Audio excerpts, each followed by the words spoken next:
Hello, everybody. Place to be Nation Universe. We are here for the Elimination Chamber reaction show.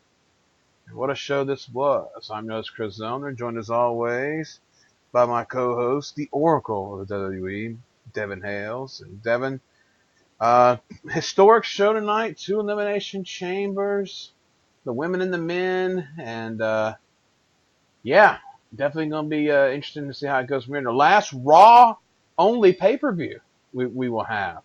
So let's enjoy it while we Yeah, can. absolutely. Yeah. Although I will interject and say that I think that's kind of left up in the air and see how we'll see how the co-branded events go. I'm guessing they'll be longer. They already said that it's going to be Uh, 4 hours. and some people have complained about that. I'm not upset. Um, as a WWE obsessive, I'm glad to win 6 Sundays back in the year. Because there were 18 shows last year. Yeah. So 12, one a month is awesome to Yes, I me. agree. And so that's great for an obsessive like me who can go, oh, I have 3 out of 4 Sundays that I never work on, by the way, that I have free now. Instead of 2 out of 4, half the month, it's, oh, there's a fucking pay-per-view this weekend. Great. Um, so yeah, I mean to me that's a positive rather than a negative. And 4 hours. I mean, I could probably do without that, but we'll see how it goes. It's we'll have to wait and see how Backlash does in a few months before I'm ready to completely shut that down. Well, my plus is we have to worry about no more SmackDown exclusive pay-per-views anymore. Because God, those are God. chores. Yeah, I know. Thank We got one God. more to go next month, so we'll have to deal with that. Yep. But anyway, let's get on to this show. Pre-show, not a whole lot going on other than Booker T was on the show. Thank God. He He's was great too. he was great back on the show. So I was hoping he was going to storm the table and run Coach off, but didn't happen. Didn't happen. So anyway, they had one match. Luke Gallows and Carl Anderson against the Miz Taraj, Kris Axel, and Bo Dallas. Um, just a good, solid little tag match. Good pre-show match. Nothing offensive. Nothing too great. Gallows and Anderson get the win since they're baby faces now, and they're doing something with them. Revival had an interview after the match, which looks like that's going to continue. So, what's your thoughts on the segment? It was fun. It was a perfectly acceptable undercard tag match to kind of just get the pace of the show going. Nothing special. Solid little undercard opener. And the Revival's weird, almost meta gimmick is kind of bizarre. Although I'm not sure if I like it or dislike it yet. But as far as their in ring stuff, it's still really good. They had a really good match on main event this past week against Heath Slater and Rhino. But yeah, it was a perfectly fine little match, and it looks like the Revival Club thing is going to continue. Yeah, and we'll talk more about the Raw tag scene with the tag title match because I got a feeling I think I know where all this is going. So we'll wait and see. All right, let's go to the main show. Of course, with the Royal Rumble, the women closed the show out with the Royal Rumble, so it was pretty much an obvious fait accompli that they were going to open up this show with their chamber, which they did. And we had Alexa Bliss defending her championship against Sasha Banks, Bayley, Sonya Deville, Mandy Rose, and Mickie James. And this was an interesting match. You know, the women being in the chamber. Mandy and Sonya all in white, Yeah, that was which something. was, different. Different than gimmick. But Bayley and Sasha started out early, pretty much, dominating as a team. They got rid of Absolution early, and then Mickie got eliminated. Although Mickie was on fire in this match, she looked great. She did the death press off the top of the pod, which was a cool spot. She beat Sasha to doing something crazy. So Yeah, she props did. to her. Alexa comes in and Sasha turns on Bayley naturally. You know that had to happen during this match. Alexa then beats both of them. and gets the win, retains her title. Got this great fucking promo after the match where she fakes, sincerity, although she really was crying. She's fake sincerity and then turned it on, the full healed them, and she's just amazing. She is tremendous on the mic. So props to her. And she's going to face Asuka at WrestleMania the way it looks. So your thoughts on this match, and do you think that that the women delivered here, or do you think that it could have been better? I thought this was an excellent match, actually. I thought it. In fact, we'll get to the men's. I think it might have been better than the men's, actually. Yeah, I was going to wait and talk about that later for sure, because I'm inclined to agree with you there. I thought this was actually not only well worked, and I thought everybody looked good. I think Mandy Rose is the worst worker of the six pretty easily, but even she was fine tonight. I was a little concerned they would have Mandy and Bayley start because they had very poor chemistry on Monday, and Mandy had a bad night on Raw in general. But Bayley and Sonya have had some good exchanges and matches, and had a good little match on Main Event a few weeks back. So that was a good start. I thought everybody was good, and I thought this was booked really, really well. I liked how they had Absolution. I liked how they stuck together and didn't have them do like the Carlito Chris Masters turn deal. I liked how they stuck together. Yeah, good callback. But I also like how they got eliminated first because they're the newbies and they don't have the experience. So I thought that was smart, brilliant booking to have them get eliminated first. I thought Mickey was like a great sort of like variation of a hot tag. This is the best she's looked. Like Mickey's had a good run, but this is like she looked awesome in this match. In the few minutes she was in, she was really, really, really good. The huge Stez press off the pod was an awesome spot. She eliminated Sonya that way, I believe. Mm-hmm. Alexa did a really good job as the stooging heel, taking liberties and the advantage and whatnot. Sonya Deville was fantastic in this match. She took the brunt of all the big bumps in the match, actually. She took most of the bumps into the cage, took a couple of big bumps out on the padding on the outside. She was really, really, really good. She's got a high ceiling. She's got a lot of promise. And she's also, as a promo, she's got some work to do, but I've always kind of liked her conviction in her promos and stuff. So she's got a big ceiling, and I thought she did an excellent job tonight. I thought Bayley looked great and also took some big bumps and worked her ass off and actually got fairly protected because they did the callback from the singles match with Sasha from a few weeks ago where she could have gotten the pin with the Bayley to belly off the top, and then Alexa just kind of, took advantage, the heel advantage, and rolled her up from behind.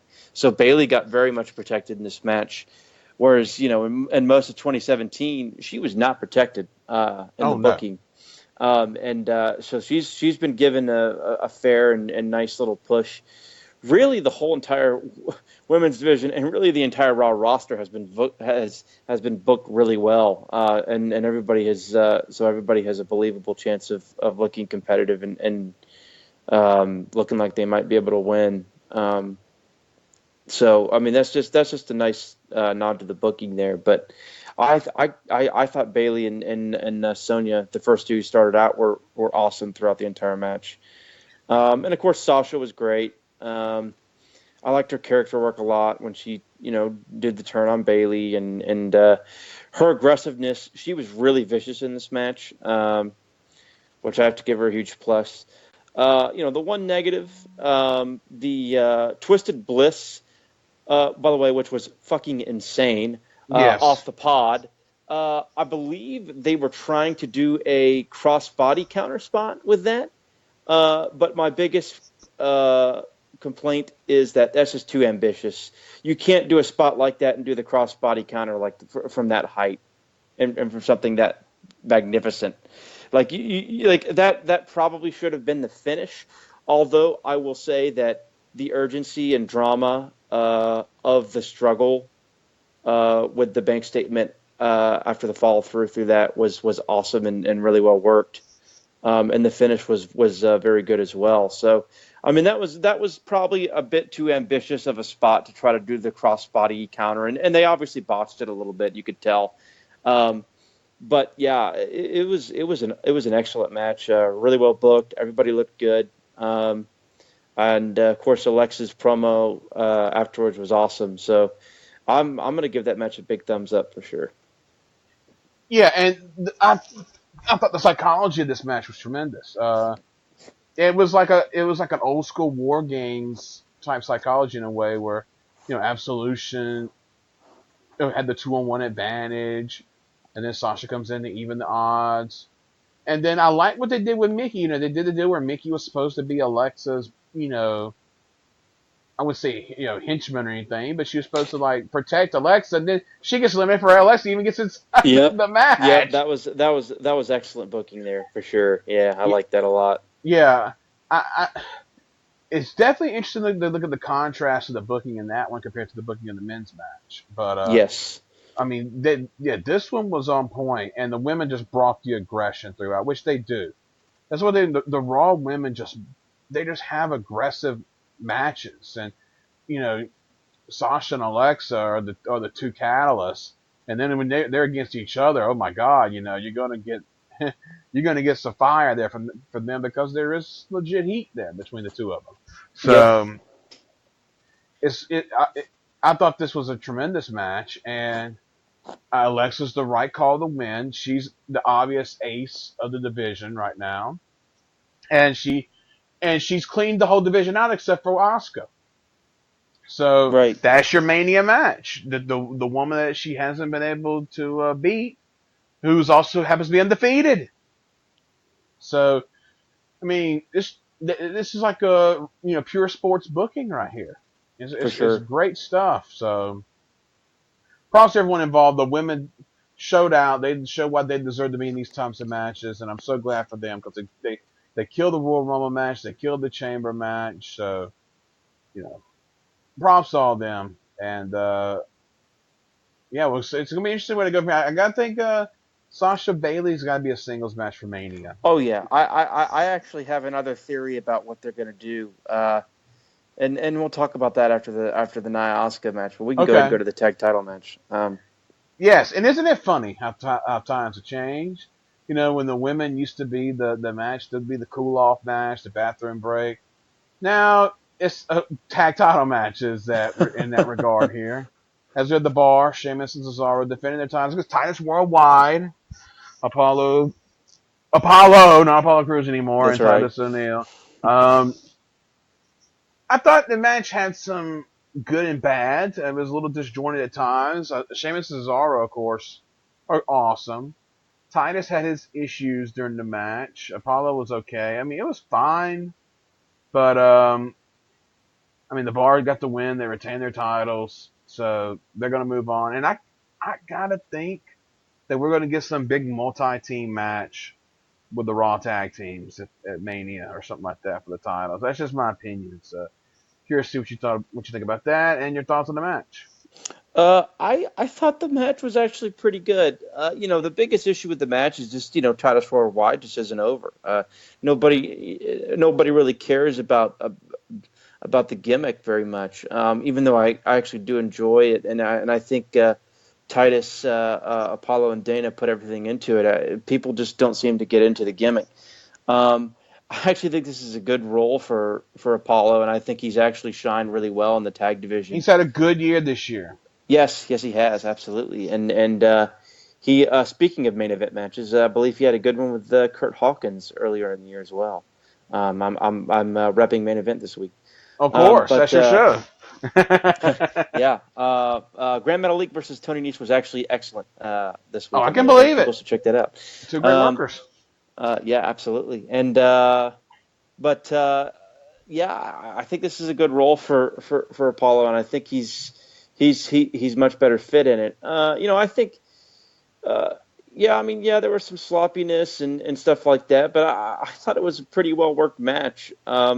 Titus hasn't always been the most smooth or the most cooperative guy, even, which, with the latter, I kind of enjoy. But yeah, he was a little rough in some spots here or there. But I thought Apollo was very good in the match, and I thought this was a really solid tag title match. Nothing to write home about, but I thought it was a good showing. And the biggest negative is Titus Worldwide was definitely kind of an insert this team here, in the middle of Mania season, because we've got something else going later. So give them a title match because they work hard, kind of deal, which is fine, and I'm cool with that. So yeah, I mean, I thought it was a good little match. As far as what they do with the Raw tag titles, I mean, every year at Mania at this point, if you're in a tag team, I don't think that'll be the case for the women this year, luckily. But if you're in a tag team, you're going to be thrown into a multi-man match. So I fully expect that, and agree with you, Kris, that there'll probably be some type of multi-man match at Mania with 3 to 5 teams or whatever. Yeah, I mean, you got the Revival, you got Gallows and Anderson. I mean, Titus Worldwide can be thrown back in there. Mr. Raj. Mr. Raj. They got something like that they can work with. So, I don't know. There's no clear-cut opponents for them right now. That's the thing. And Sheamus are awesome. I mean, they need something. I hope they get a chance to shine. Or they could all be in the Andre. Who knows? We'll see how it plays out. All right, again, that was a cool-off match between 2 women's matches. It's amazing. There you go. Yeah. WWE is these days, and I think part of the reason why the crowd wasn't into that, because the crowd was pretty amped up for the women's chamber. They were hot for that. So, which is the antithesis of some of the other matches on the show, but they were red hot for the chamber match, no doubt. All right, Asuka and Nia Jax is next. And I love the spot they did before the match where you see Asuka's mask and you think it's a prelude to her, and then Nia's foot comes crashing on top of the mask. I thought that was great. Yeah, that was great. That was great. And it set the tone to the match where Nia just steamrolled Asuka throughout the match, and Asuka took the punishment and got a kind of a desperation victory roll out of the match, and got the win where, you could make the argument that it came off as like a slip on the banana peel deal for Nia. Yeah. If you want to. And this was like the least impressive Asuka's looked in a match. So that's a good thing for Nia, though, because that protected her. Great booking. Yeah. And then after the match, she just beats the shit out of her, throws her into the barricade. The crowd popped huge for that, and Nia, softened up Asuka for Alexa, who was interviewed after the match. Talking about facing Asuka at Mania, said no one's ready for Alexa, which is a good line. But I mean, Nia was kept strong, and Nia deserves to be kept strong because she's another one had been really, really good over the past few months. Late last year into this year. I mean, she has perfected the role that she has needed to play. She finally got it. She's finally become that type monster type heel while keeping her appeal at outside the ring of being this pretty woman who is just a large woman who is playing a monster heel. So she's done great. But what's your thoughts on this? Do you think that they did the right thing here and kept Nia so strong, or should Asuka look better? I thought probably the biggest strength of this entire show was the booking and keeping people strong and to be kept strong. Honestly, and I like the booking here. I actually called the flash pin. I called it. Been for about a week now. I think I did like just a fun little prediction tweet earlier this week that I said Asuka win with a flash pin, and that's basically what it was in the Rana and the pin. So I mean, And I kind of thought in the back of my head, I wonder if Asuka's going to win, and then Nia's just going to beat her up afterwards, and that's exactly what they did, and I think it was the right decision. Asuka needed to win clean, but Nia needed to look strong in defeat, and also to look like a dangerous monster heel at the end as well. So, and I think they accomplished both goals. As far as the match goes, I thought it was really good. It was a little sloppy, but kind of in a good way. Like the spot where Nia went for her somersault and she fucking landed on Asuka's legs, and I loved Asuka selling her leg when that obviously wasn't a planned moment. So I thought that was a nice addition by Asuka to respond that way, because some people just no sell it because that's not what got to go to the next spot. But Asuka did a really good job of acting on the fly there. Yeah, I thought this was really good. I loved all the submission teases and counters by Nia and the big spots, and Nia missing the fucking bonsai drop. What a bump! Like, that was a crazy bump. She's a big person, and to take that bump that was a nutty bump. But yeah, I thought this was a really good match. And as far as my theory that I mentioned that I wanted to bring up is, if you noticed in the interviews Asuka's had in the weeks to come, I could have missed a word here or there, but she's never announced who she wants to face. That is true. I think she's going to face Charlotte, and I think she's going to SmackDown, and I think Ronda's the monster, the big kind of badass on Raw after the contract signing, and I think Asuka's facing Charlotte. I think Alexa's all confidence with her thing or whatever. I think Kurt's going to give Nia the title match at Mania. I think it's going to be Alexa and Nia, and the payoff to that long-term story. And I think Asuka's going to go over and face and challenge Charlotte at Mania.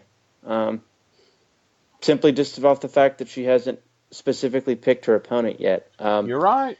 Now, I could be wrong, and either way is fine. But the question is, who does Charlotte face? And I think that's kind of if you think about it that way, Ronda's going to be probably in a mixed tag, and we'll get to that segment in a minute. If you do Alexa and Asuka, who does Charlotte face? So, you have to kind of look at it that way, I think. And I think Asuka's going to announce if she wants to face Charlotte. And then we'll get Alexa and Nia. That's my prediction. I think that's a solid call, and I think that's something that's very possible. And it would kind of make sense. And God knows SmackDown needs something. Yes. Spark. So, I know Charlotte's working Ruby Riott, at the Backlash pay-per-view, but or was it Fastlane, whatever the hell it's called. Yeah, Fastlane.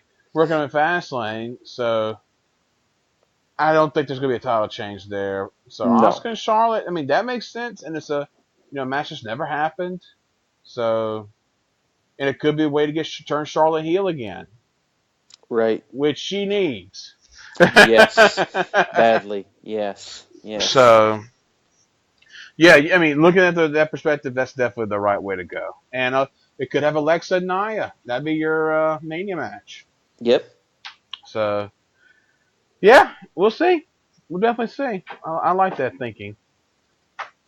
All right.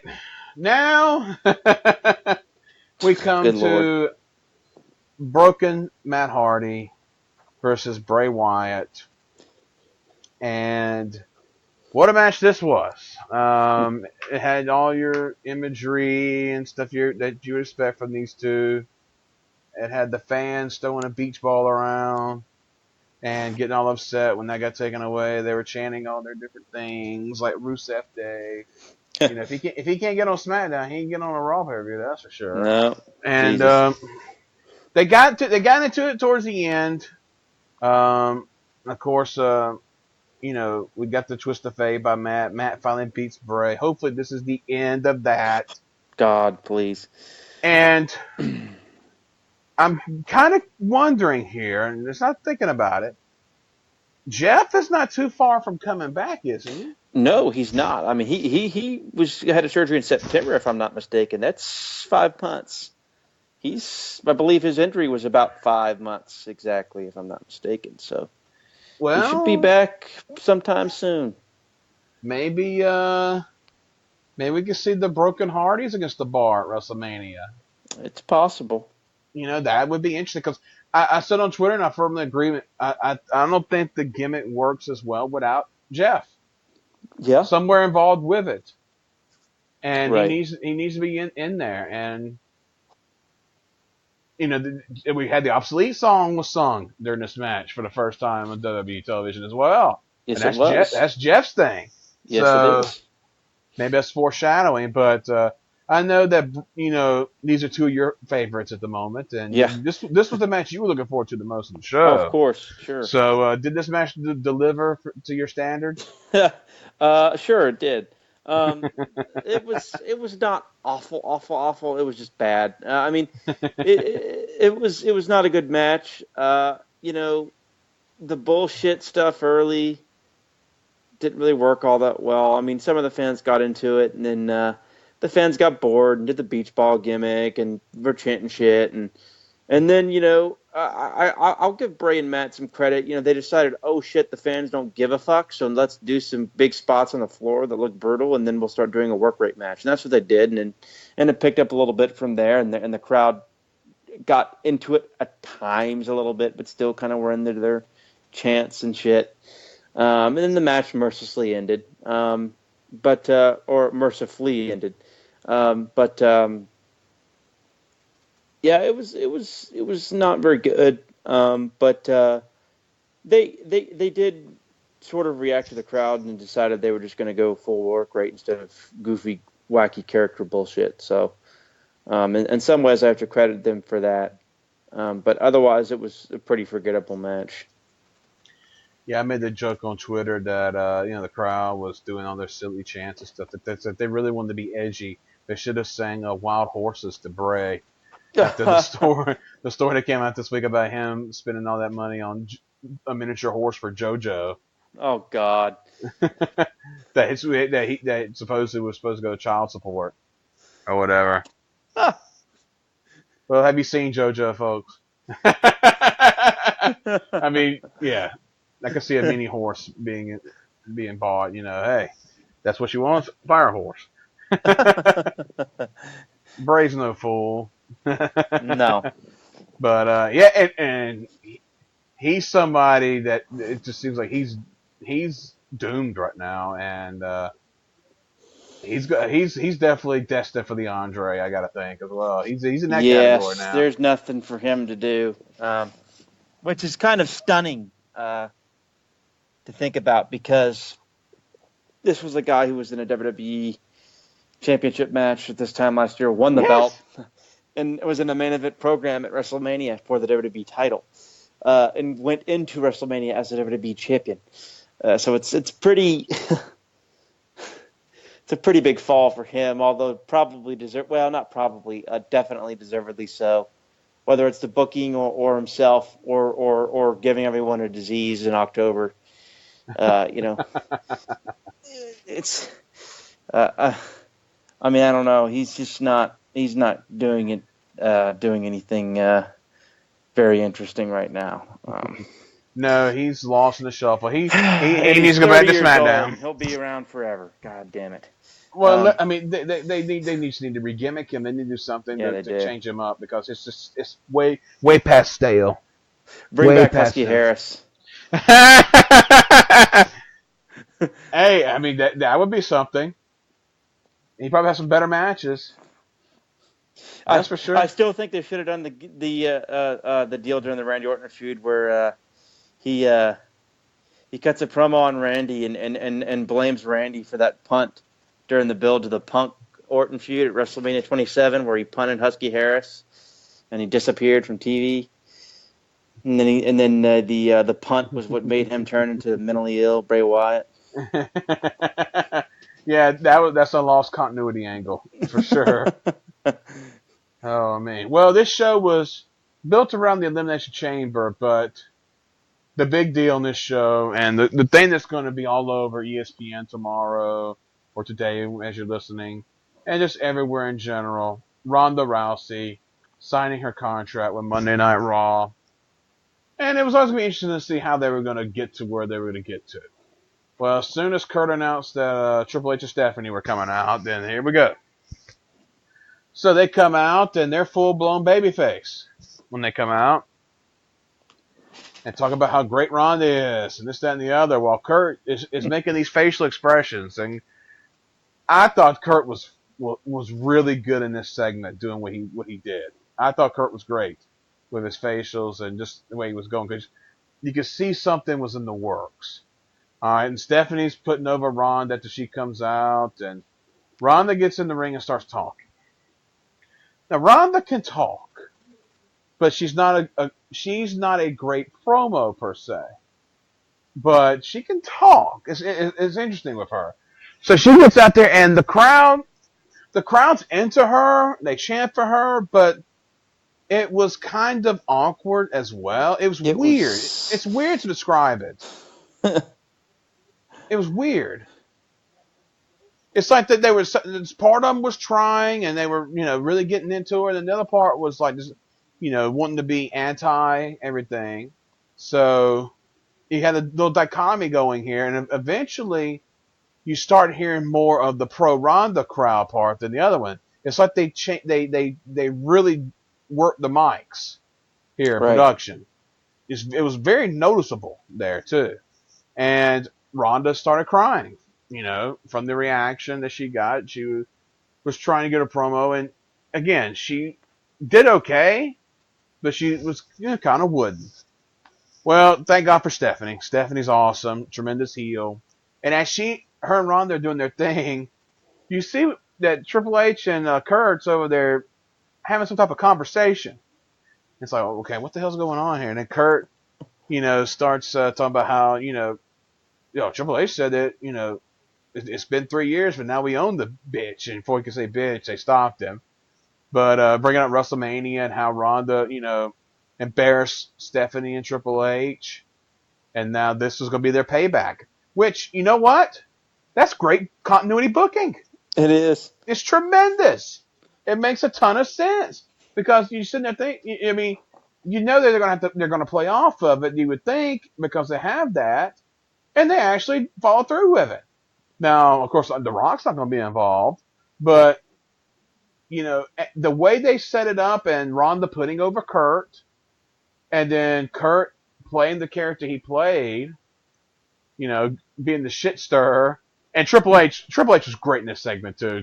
Oh, he's been in the hospital with the flu, playing off on the big flu craze. Like Kurt had flu-like symptoms. We got to get him to the doctor immediately. And just all that stuff was great.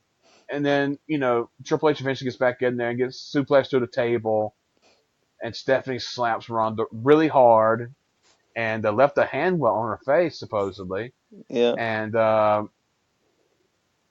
thought it was a red hot segment. I mean, it started out kind of odd, but it picked up. And that's the thing with Ronda. Ronda, and I've seen other people say this too, she has a physical charisma that's way stronger than, trying to get in and talk. Because she comes off, like I said, kind of wooden. I've seen her on talk shows and stuff. But her physical charisma is strong.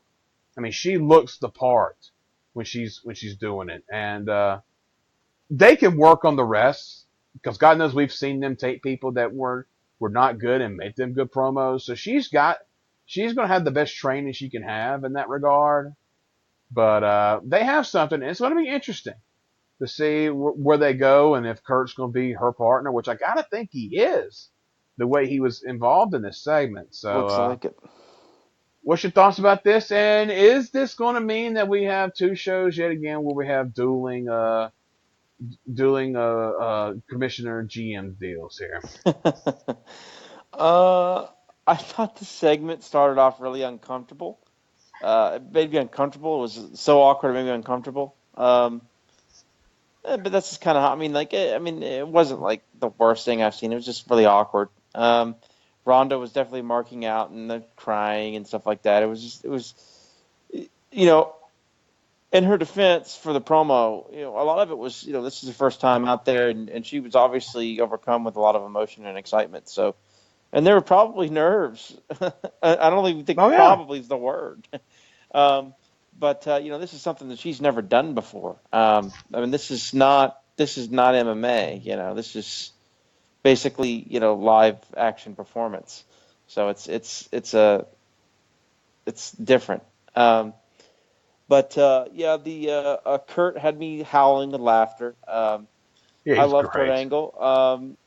I think it adds to his character and role when he fucks shit up. When he said like WrestleMania 21 first, then he had to change it to 31, and like it's someone jokingly said, "Is Kurt Angle's gimmick is that he has CTE?" But he has convenient CTE because he remembers stuff. He just remembers it wrong. And the thing we got to add in this too is the whole long continuity between Kurt, Triple H, and Stephanie that goes back 18 years. Oh yes. And one of the all-time great WWE storylines and angles. So the love triangle. There's a lot going on here. A lot of things in motion. Oh yeah, for sure. And it definitely got really entertaining at the end. Hunter was great. Oh, he's gonna be great as the Stooge in this whole thing. I do have to say that I'm surprised with that Ronda didn't get KO'd, considering her weak chin and her history with. But I had to say that. Sorry, I tweeted that earlier too. Oh man. But I thought that was a really entertaining segment. It started out ugly, but then ended on a big high note, and the crowd popped huge and got into everything by the end. So that's credit to the McMahons more than anything, Triple H and Stephanie, for pulling that off, and Kurt too. Kurt was fun in the segment, but I think it's going to be Kurt and Ronda versus Triple H and Stephanie, which I like, and because it puts the part timers all in one match, and it also gives Ronda a safe first match. Yes, because she's never done this before, and she needs that, first time to be, a little bit easier. Because obviously once SummerSlam and such hits, she's going to be in one-on-one matches, and that's going to be, having her come in and face somebody like a Charlotte would what I think would be a really tough challenge, and this is a good idea. But so I'm supportive of this potential mixed tag. Yeah, and there's a lot of people that firmly believe that Ronda and Charlotte should have been a match, or they're dropping the ball on Ronda, having her in a gimmick mixed. It's WrestleMania. It's WrestleMania. I mean, and again, there's a lot of logic going on here with all the bookings, so. Let it play out. Ronda's going to get her chance to wrestle everybody. I mean, let's settle down. Let's let it play out. So I have no problem with this at all. And I'm looking forward to it. Like I said, because I love seeing Triple H stooge around. And so we're going to see him stooge to Ronda and Kurt. So, and believe me, but stooging Triple H is much better than, Evolution style Triple H. So. It could be worse. We're going to. I mean, folks, you got to look at. You were going to get a Triple H WrestleMania match, so be glad you got him here. If you're not a Triple H fan, because if not, if he would have been against some random guy in a match in a feud, it would have been unbearable. I mean, could you imagine the stuff how he would have been against Braun? Because he would have had to get shine on Braun. And there's still a chance Braun could be Ronda's partner, which I wouldn't be a huge fan of. But I think it's unlikely after. I think it's going to be Braun and Rollins. We'll talk about that. You think so? We'll talk about that as we're about to move on, because I got a feeling about that one. All right, let's get to it. Main event: Men's Elimination Chamber. The winner gets to face Brock at WrestleMania. Miz, Braun Strowman, John Cena, Roman Reigns, Seth Rollins, Finn Balor, and Elias. And of course, with Elias earning the right to be the final man in the ring, he got to come out first and do his routine. And he was great here, as always. And Elias has multiple new shirts available on WWEshop.com. And they're some of the best WWE shirts they put out in a long time. So I highly suggest getting one or two, or get all three of them. Let me just say something real quick. If you haven't seen the ride-along that happened a few weeks ago with Elias, it's must-see. It's something straight out of a WWF Coliseum Home Video exclusive that you would fucking see with, like, Lord Alfred and Sherry Martel and Brooklyn Brawler at dining or something. Yeah. Come on, the bowling alley. It was totally in gimmick, amazing shit where he's driving in a Hummer limousine, riding around a Hummer, writing a WrestleMania song. He's totally in gimmick. It's amazing. It's must see. And WWE is actually doing it was announced on that ride along. They're going to have an album of Elias songs. So I cannot fucking wait. So yeah, he's awesome. Yeah, he is. He's amazing. He's amazing. I mean, he's a guy who, you know, and you look at the people on this show that's like him. All right, Elias, Braun, Nia, Alexa. I mean, these are people that went straight into the performance center with nothing. You know, basically no experience, and now they have become four of the top deals on Raw. And the whole company, straight from scratch, yeah, and the whole company straight from scratch. You know, from their birth, no independent wrestling stuff. You know, they homegrown, made these people. Yep. So I mean, and didn't always start off strong, but they were great. And you look at the, three of the four, Alexa, Braun, and Elias. You know, they didn't have the big NXT run. I mean, Alexa was around, but they didn't have. And Nia had some big matches, but I mean, they weren't the NXT superstars. And now they've come up and they just prosper on the main roster. They got their time to get it together, and they've all become great. So we had a lot going on with this match. All right, you got Elias's last minute, to come in the ring.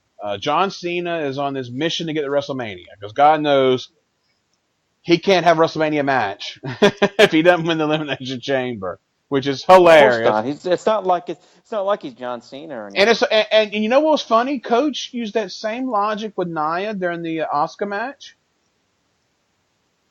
Yeah, because he said that if Nia did beat Asuka, she might not have a WrestleMania opportunity.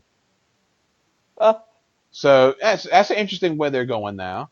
But so you had that whole story. Braun has, beaten everybody, and he wants to get back in against Brock to avenge his loss. Seth and Finn got in there from winning for double pinfall, so they both got in to make this a 7-man match. Miz, of course, the IC champion, he lost to become the first man in the ring, and Roman, of course, he's on his destiny to face Brock at WrestleMania. So I know a lot of people thought this match was anticlimactic. We know the finish. We know what's going to happen. It's just how do we get there? And I think it's a fair criticism, but you got to understand that this was a plan that was laid out years ago, basically, and they've fallen through with it. Yes. They didn't make any quick changes, and they're going to. They're going to stick with what they're going to do. And I got to give them all the credit in the world for sticking to their guns. Whether fans like it or not, this is what they're going to do. And the fans are going to boo anyway because they boo Roman Reigns. Like, who cares? The guy's awesome. He's going to get his time. And then we'll see what happens after that. But the match stuff, we started with Miz, Seth, and Finn, and everything was just there. There was some good action. But it Sure. just seemed like, something was missing. Even when Roman come in, it just seemed like something was missing. Well, that changed when Braun Strowman entered the chamber, and it's like the match came to life, and the crowd came to life because this is what everybody wanted to see. And Braun comes in, and Taz just said the mood's about to change. Well, it changed, and Braun was just treated like this superhuman monster. The way he climbed up that cage to get Miz up there at the Jeez. top was scary, and then just bashing Miz's head against the glass. I mean, tremendous stuff. Braun is so damn awesome. I mean, God love him. He is amazing. And Elias was a chicken shit. He wouldn't come out of his pod until the right time. And I mean, we get the great action where Braun. I mean, everybody's just beating on Braun, but he just keeps coming back. He takes everybody's shit. He just keeps coming back. And he eventually eliminates every other man in the match. Yep. He eliminates every other man. 5 men he took out, which is a chamber record. So he's got that in the books. But of course, Roman put him down. But Roman had to give him everything and multiple times to put him down. And it was awesome. And then after the match, Braun attacked him and got his heat back. And I saw a lot of people that were very upset with that because they were like, well, Roman got this big victory, and this is supposed to be putting him over and getting him ready for Brock, but here's Braun beating the shit out of him afterwards, and then they play his music after the show goes off the air. So it's like, why did you just do that? It was interesting. So thoughts on the match and thoughts on what happened at the end of the match, and where do we go with Braun from here? I thought the match was good. I'm not sure it was great. I called it a great match at the end, but it was more kind of I thought the last several minutes were great, but the match was good, very good even. I really loved the pre-match. The Elias concert was amazing. Oh yeah. I mean, he gets incredible heat every week. Just like he's an all-time great character at this point. The Miz was fantastic, coming out and getting everybody's face at the pod, mocking everybody, and then Braun scaring the shit out of him. Speaking of the Miz, he was the best guy in the match until Braun came in. Oh, Miz was great. The circus of kicks. He did where everybody was on their knees. I thought he did a great job, like trying to side with Finn and Seth early, and Too sweet. Picking his spots. Yes, and picking his spots. He took the big bump off the pod. He was excellent in this match. Oh, Miz is great. He knows how to play his role to perfection. Yes, and him getting eliminated first made sense. He's got a belt. He'll have a program maybe with Balor after. Although there's a rumor of Braun too. I just don't see that one. More. I think it'll probably be with Balor. So he's fine. Rollins got his push on Monday. Oh God, yeah. So he was sort of an afterthought. They kind of had to keep him to the top 3 because of his push on Monday. But he was pushed on Monday for a reason. So he's fine. Tonight's match was about Braun and then sort of Roman. Braun and Roman as kind of the 2 big stars. Braun was awesome in this match. The final section was fantastic. I have to point out, when's the last time somebody kicked out of a spear? Because Braun did that shit at about the 2 1/4. It's been a little while, if I remember right. It's been about a year or 2. It's been a long time. I don't even think Cena kicked out of the spear. He didn't. He got speared through the announce table, but then he ate another spear in the ring and lost clean. So nobody's kicked out of the spear in a year and a half or so, and Braun Strowman did that with ease. He was protected tremendously in his loss. And then some. I'm actually fairly critical of the post-match. I actually understand it because the idea is probably, well, Roman's going to get booed out of the building. Let's have the fans go home happy. And get Braun to, beat his ass afterwards. And that got the heat back, like you said.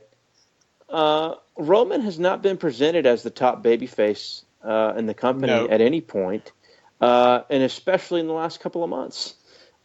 He was beginning to get to that stage when he was the IC champion, but then he lost the Battle Raw 25, and he fell in fourth place behind John Cena and his "I've got to make it WrestleMania" storyline, behind Braun Strowman, who is like the number one babyface on the roster, Yep.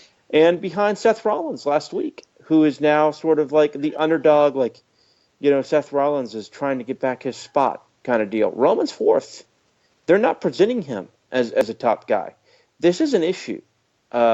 This political hit is a real thing or something. I don't Well, know I what's mean, going on, but I saw last week.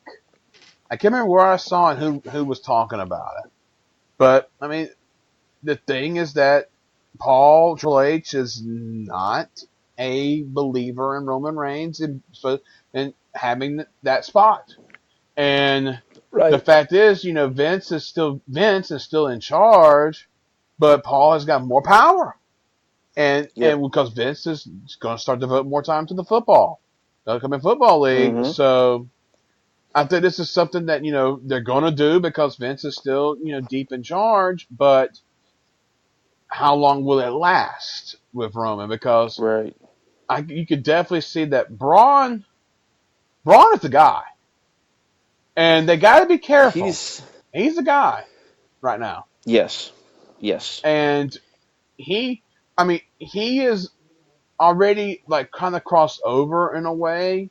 I follow a lot of sports media guys on Twitter, and they don't normally watch a lot of wrestling, but I've seen them comment on Braun and a decent amount, and especially tonight when he was smashing Miz's head against the glass, and the way he climbs that cage. That Braun has this appeal because he's so big and he can do stuff that guys his size shouldn't be doing, and he's just so great in his character that they have this new type of Austin character on their hands, and it's like, you got to make sure that you don't fuck it up. And that was the thing I think about tonight. The reason why they did what they did was they needed to have Braun save face.